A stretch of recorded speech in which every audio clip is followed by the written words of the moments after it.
वेळी करी ठार ध्यासी अफजल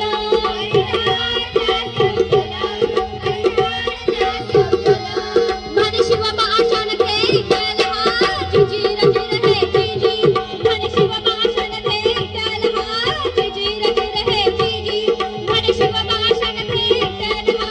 जिजी रजी रहे जिजी आणि अखेर शिवाजी राजांची आणि अफजल खानाच्या भेटीची जागा ठरली कुठं प्रतापगडाच्या पायथ्याशी आणि माँसाहेब जिजाऊंनी आई जगदंबेकडे साकडं घातलं ठरल्याप्रमाणे महाराज आणण्याच्या दारापाशी आले महाराजांनी अफजल खानाकडे बघितलं अफजल खानाने महाराजांकडे बघितलं आणि